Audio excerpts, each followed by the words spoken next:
Applied arts and fine arts. Although we now tend to refer to the various crafts according to the materials used to construct them, clay, glass, wood, fiber, and metal, it was once common to think of crafts in terms of function, which led to their being known as the applied arts.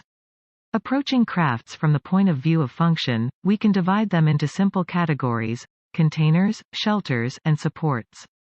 There is no way around the fact that containers, shelters, and supports must be functional. The applied arts are thus bound by the laws of physics, which pertain to both the materials used in their making and the substances and things to be contained, supported, and sheltered. These laws are universal in their application, regardless of cultural beliefs, geography, or climate.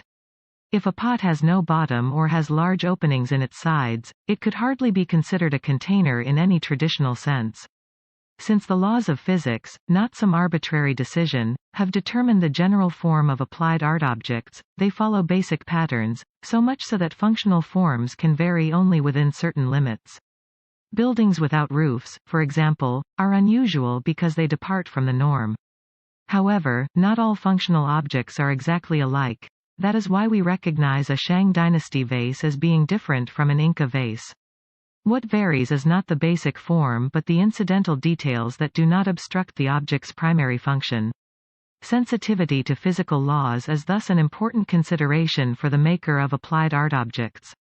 It is often taken for granted that this is also true for the maker of fine art objects. This assumption misses a significant difference between the two disciplines. Fine art objects are not constrained by the laws of physics in the same way that applied art objects are.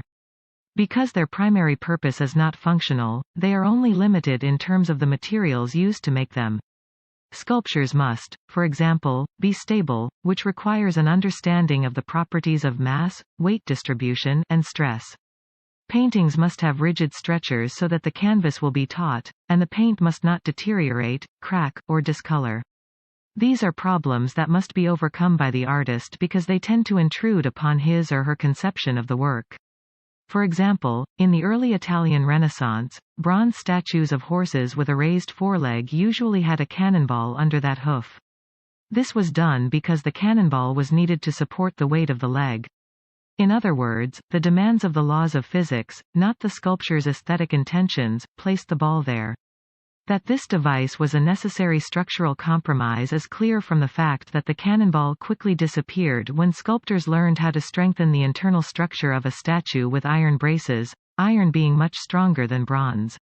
Even though the fine arts in the 20th century often treat materials in new ways, the basic difference in attitude of artists in relation to their materials in the fine arts and the applied arts remains relatively constant. It would therefore not be too great an exaggeration to say that practitioners of the fine arts work to overcome the limitations of their materials, whereas those engaged in the applied arts work in concert with their materials.